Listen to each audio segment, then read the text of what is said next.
1950년 6월 25일에 대한민국에 무슨 일이 일어났는지 아시죠? 아마 물어보는 사람이 바보일 겁니다. 전쟁이 일어났었어요.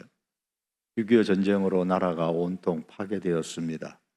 수많은 사람들이 군인도 유엔군도 그리고 민간인들도 사망하고 부상당하고 실종되고 전쟁 고아와 이산 가족의 발생은 매우 많이 일어났습니다. 전쟁으로 말미암아서 경제시설과 교육시설 등의 80%가 파괴되었고 전 국토가 황폐되어졌습니다. 그러므로 대한민국 국민이라면 6.25 전쟁을 모르는 사람이 없고 또 없어야 할 것입니다. 교육을 통하여서 끊임없이 그날을 다시 상기해야 될 것입니다. 이것은 우리의 뼈아픈 역사입니다. 이스라엘은 어떨까요? 바벨론에 의해서 80%가 아니고 100% 완전히 파괴되었습니다. 나라가 망했으니까요. 그리고 이스라엘이 자랑하던 솔로몬 성전, 예루살렘 성전도 황폐하게 무너졌고 모든 성전의 기구들은 바벨론으로 다 이렇게 가져감을 당했습니다. 이 사실을 역대기의 말씀을 읽는 첫 번째 사람들은 다 알고 있었습니다. 왜냐하면 역대기 말씀을 읽는 첫 번째 사람들은 바벨론에서 이미 70년 동안 살다가 돌아온 유다 백성들이었기 때문입니다. 물론 그들 중 대부분은 바벨론에서 태어나서 거기서 자라난 유대인들이겠지요. 하지만 그들은 솔로몬 성전이 무너졌었다, 그래서 나라는 망했다라는 사실을 잘 알고 있는 사람들입니다. 그렇기 때문에 유대인들이 역대하의 본문 말씀을 읽을 때에 그렇게 당대의 가장 좋은 백향목과 금으로 지은 솔로몬 성전이 왜 무너졌는가라는 질문을 할 수밖에 없었을 것입니다. 반대로 솔로몬 성전이 왜 처음에는 무너지지 않았는가라고 질문도 할 것입니다. 이에 대해 하나님께서 가르쳐 주시는 대답은 하나님의 영광입니다. 하나님의 영광이 성전에 가득하면 성전은 건재하고 나라가 건재하고, 하나님의 영광이 성전에서 떠나면 아무리 훌륭한 재료로 지은 성전일지라도 무너집니다.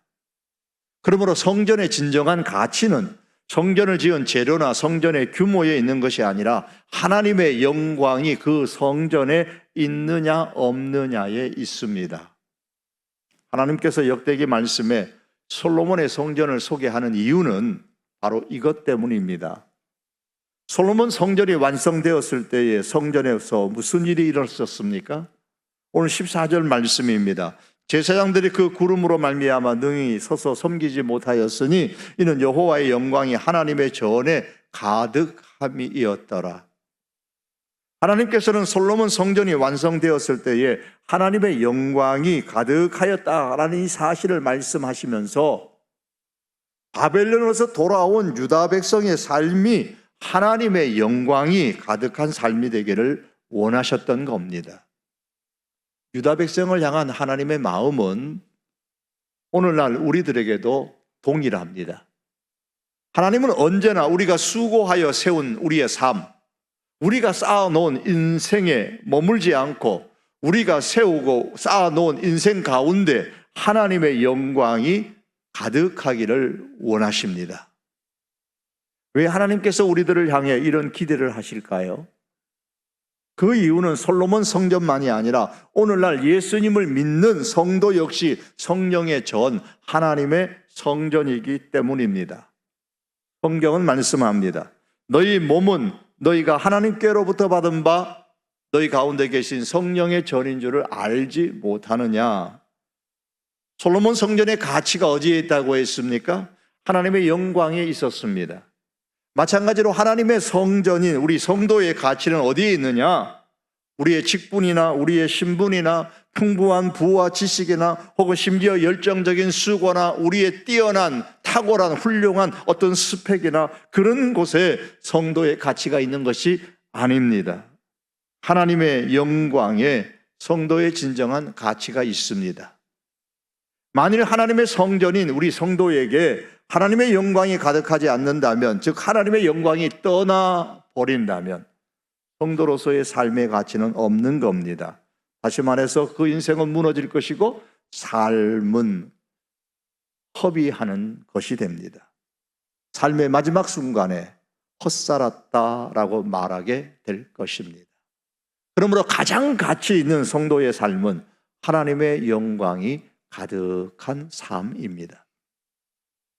하나님의 영광이 가득한 삶이 얼마나 좋은지를 알려면 먼저 영광이라는 단어의 의미를 이해하는 것이 필요합니다.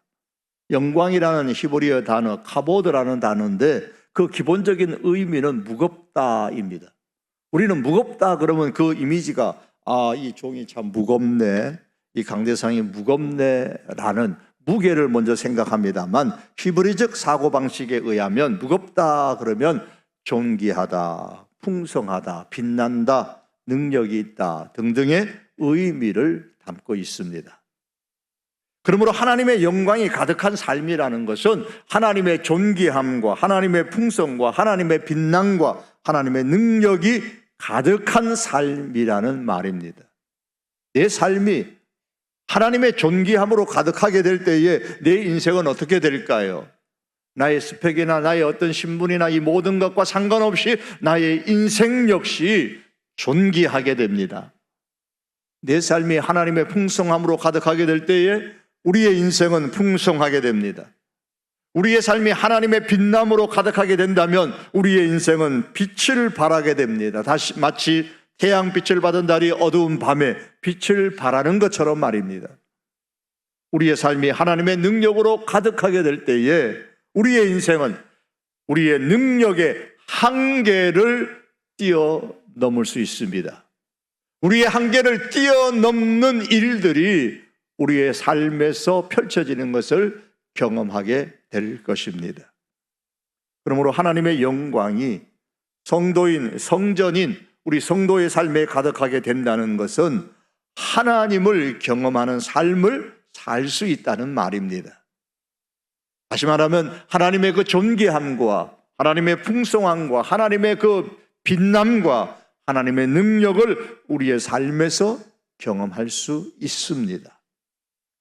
또한 하나님의 영광이 가득하다라는 말씀은 하나님께서 임재하셨다, 그 하늘에서 땅으로 내려오셨다, 임하셨다라는 것을 말하기 때문에 이것은 하나님께서 하늘 문을 열으셨다라는 뜻입니다. 다시 말하면 하나님의 영광이 솔로몬의 성전에 가득했다라는 말은 하나님께서 솔로몬의 나라와 백성을 위해서 하늘 문을 활짝 열어주셨다라는 뜻입니다. 그러면 어떤 일이 일어날까요? 우리의 인생 가운데 하늘 문이 활짝 열리면 어떤 일들이 일어날까요?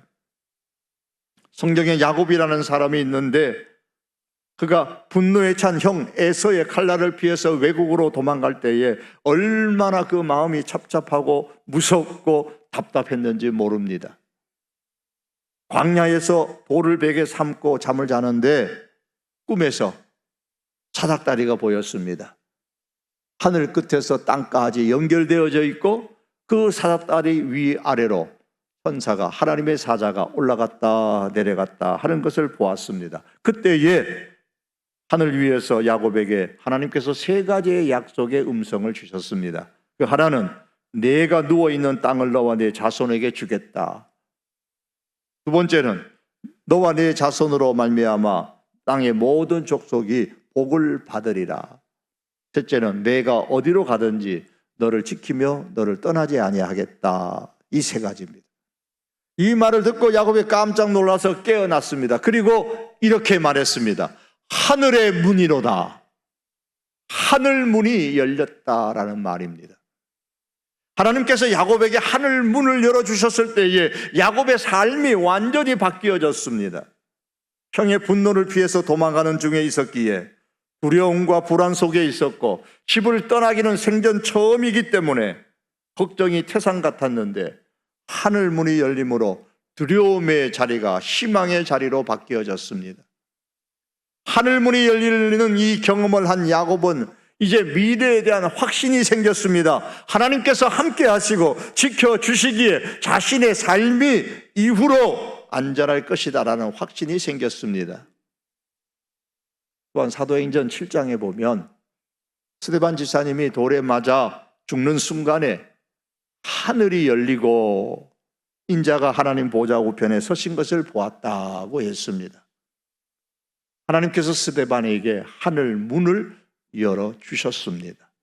그때 스데반은 죽음조차 두려워하지 않는 용기가 생겼습니다. 원수까지 살아갈 수 있는 능력을 소유하게 되었습니다. 예수님을 닮는 모습으로 그의 인생을 마무리했습니다.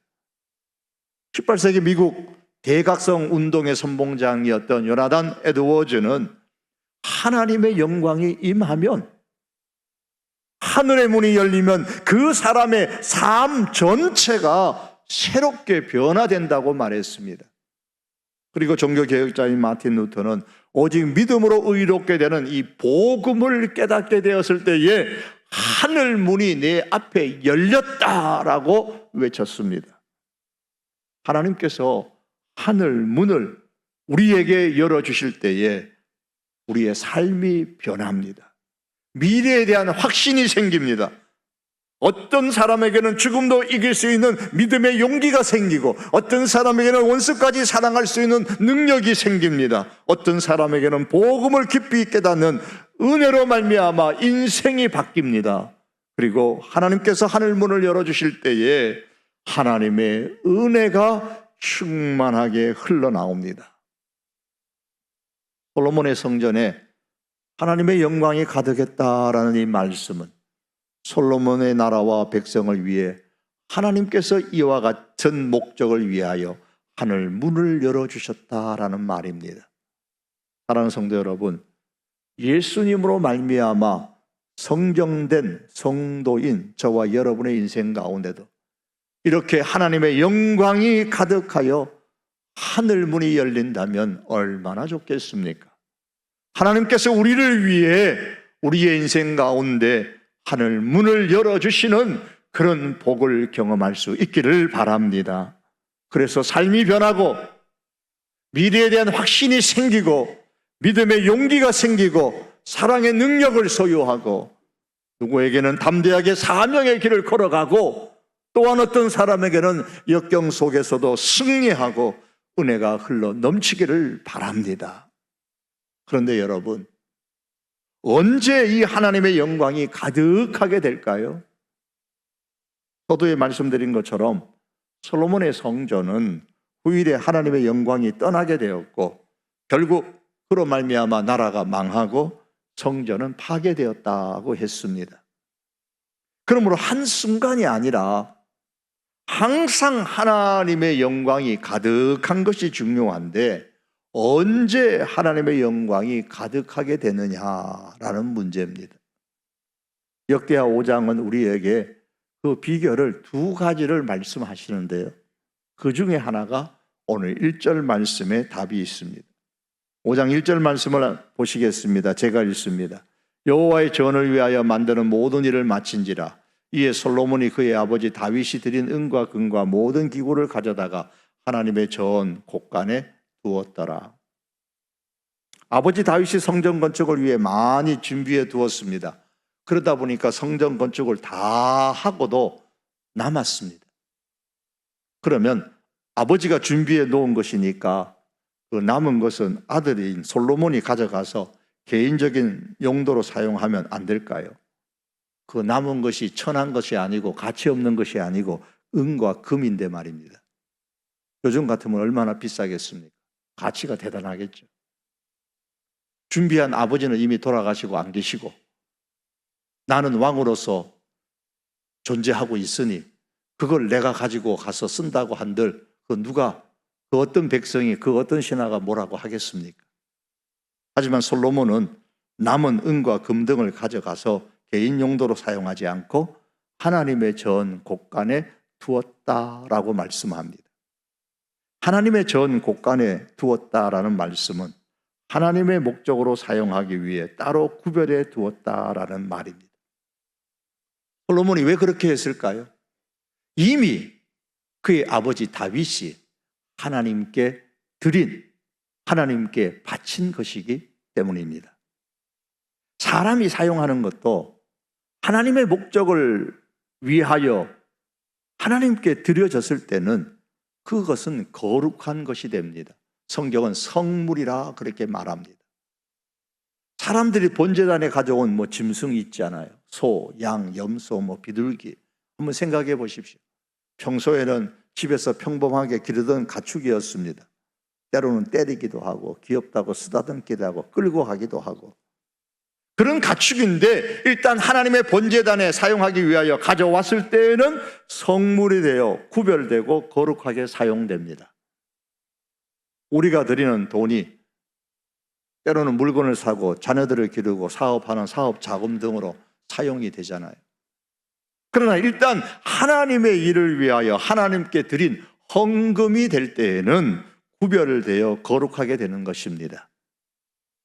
어떤 분들은 이런 헌금에 대한 개념이 좀 부족해서 다시 돌려주세요 라는 일들이 정말 가끔 일어나는데 이것은 세상 법으로는 어떨지 모르지만 하나님의 법으로는 있을 수가 없는 일입니다. 혹 내가 송금하는데 하나님 앞에 헌금을 송금으로 계좌 기시하는데 5만 원 하려고 했는데 잘못 눌러가지고 50만 원 했습니다. 나머지 돌려주세요. 그거는 가능할는지 모르겠습니다. 왜냐하면 그 마음에는 5만 원 하려고 작정했기 때문이죠. 그러나 일단 하나님 앞에 바쳐진 헌금은 하나님께 구별되어 드려진 돈입니다. 헌금만이 아니죠. 우리의 삶도 마찬가지입니다. 하나님의 목적을 위하여 하나님께 드려졌을 때는 구별된 사람입니다. 구별된 삶입니다. 여러분, 성도가 누구입니까? 구별된 사람입니다. 무엇을 위해요? 하나님의 목적을 위해서 말입니다. 그래서 성경은 로마서 14장에서 이렇게 말씀합니다. 우리가 살아도 주를 위하여서 살고 죽어도 주를 위하여 죽나니 왜? 그러므로 사나 죽으나 우리가 주의 것이로다. 주님의 것이기 때문에. 성도란 이미 하나님께 드려진 주님의 것입니다. 따라서 내 소유가 아닙니다. 내 마음대로 사용해서도 안 됩니다. 불편하십니까? 그러므로 살아도 주님을 위하여 살고 죽어도 주님을 위하여 죽어야 목적대로 사용되어지는 겁니다. 왜 이렇게 살아야 한다고요? 성도라는 이미 하나님께 드려진 구별된 사람이기 때문입니다. 다시 말하면 성도는 예수 그리스도로 말미암아 하나님의 성전 곳간에 구별되어 둔 사람이기 때문입니다. 따라서 성도는 하나님의 목적을 위하여 사용되어져야만 합니다. 그래서 성경은 로마서 6장 13절과 14절에서 하나님의 목적으로 사용되어야 할 성도에 대하여 이렇게 말씀합니다. 또한 너희 지체를 불의의 무기로 죄에게 내어주지 말고 오직 너희 자신을 죽은 자 가운데서 다시 살아난 자 같이 하나님께 드리며 너희 지체를 의의 무기로 하나님께 드리라. 성도인 우리의 지체를, 우리의 삶을 하나님께 드리며 하나님께 드리라라고 했습니다. 우리의 지체를, 우리의 인생의 삶을 불의의 무기로 죄에게 내어주지 말라. 죄가 우리의 지체를, 우리의 삶을 사용하도록 해서는 안 된다라고 했습니다. 왜냐하면 성도란 그 모든 지체가 다 하나님의 목적에 사용하도록 이미 하나님의 성전 곳간에 구별하여 둔 것이기 때문입니다. 우리의 머리, 우리의 생각, 우리의 계획, 하나님의 목적을 위한 의의 무기로 사용되어야 합니다. 우리의 눈, 우리의 입, 우리의 손과 우리의 발, 우리의 모든 지체가 다 의의 무기로 하나님의 목적에 맞게 하나님의 기쁨이 되게 사용되어야 합니다. 바울은 사랑하는 믿음의 아들 디모데에게 이렇게 말합니다. 너는 진리의 말씀을 옳게 분별하며 부끄러운 것이 없는 일꾼으로 인정된 자로 자신을 하나님 앞에 드리기를 힘쓰라. 디모데야, 너희 자신을 하나님 앞에 드리기를 힘쓰라. 왜 그렇게 해야 된다고요? 이미 하나님의 곳간에 드려진 구별된 존재이기 때문입니다. 사랑하는 성도 여러분, 나의 삶, 나의 지체를 의의 무기로 하나님께 드릴 때에 내 삶에 하나님의 영광이 가득하게 됩니다. 다시 말해 하나님의 영광이 가득한 삶이 되고 하늘 문이 열리는 경험을 우리 인생 가운데서 할 수 있습니다. 여러분, 한 번인 우리의 인생은 곧 지나갑니다. 지난주에 도쿄에서 세계 육상 선수권 마라톤 대회가 있었죠. 탄자니아의 알폰소 펠릭스 신부라는 선수가 1등으로 우승했습니다. 그러나 세계 기록은 아니었죠. 많이 부족했습니다. 세계 기록에서. 현재까지 마라톤 세계 신기록은 케냐의 켈빈 킵톤이라는 선수가 2023년 10월 8일 시카고 마라톤에서 세웠던 2시간 35초입니다. 2시간 0분 35초. 이번에는 2시간 9분 48초로 우승했습니다. 차이가 많이 나죠.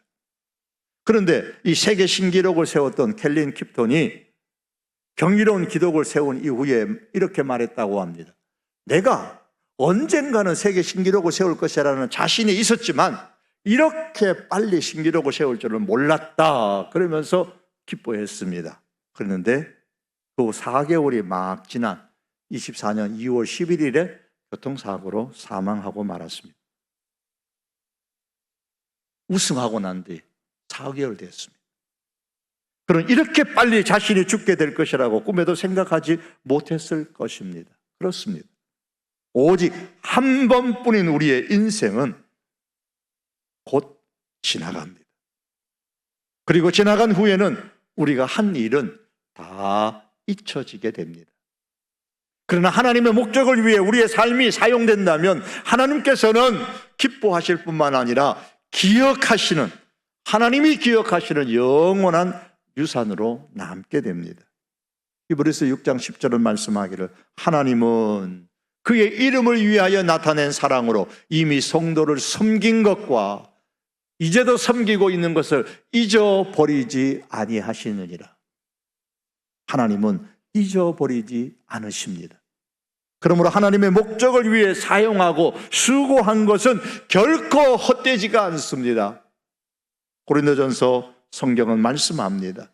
그러므로 내 사랑하는 형제들아 견실하며 흔들리지 말고 항상 주의 일에 더욱 힘쓰는 자들이 되라. 왜요? 이는 너희 수고가 주 안에서 헛되지 않은 줄을 알미라.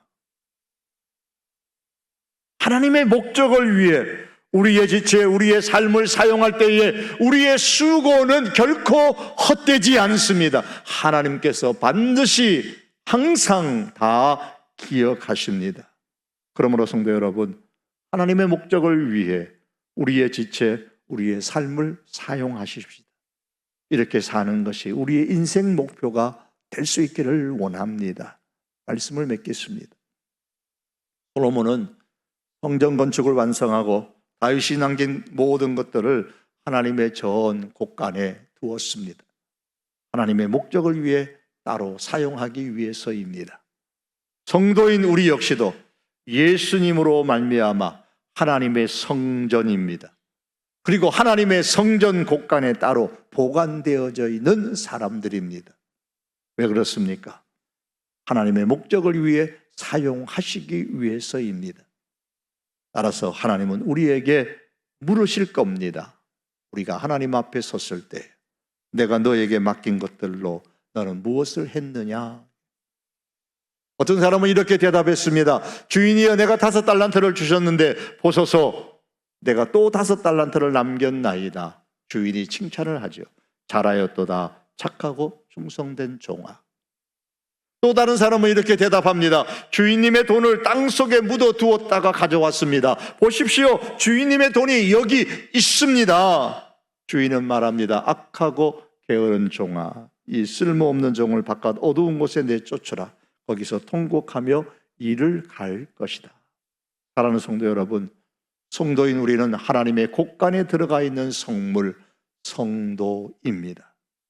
그러므로 오직 하나님의 목적을 위해 사용되어야 하는 존재들입니다.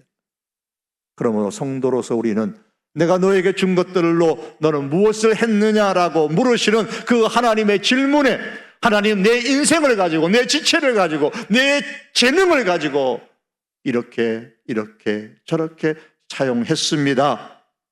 대답할 것을 잘 준비하며 살아가는 삶을 사십시다. 그 가운데서 하나님을 경험하는 삶, 하늘 문이 열리는 복된 인생이 될 수 있기를 주님의 이름으로 축복합니다. 기도드립니다.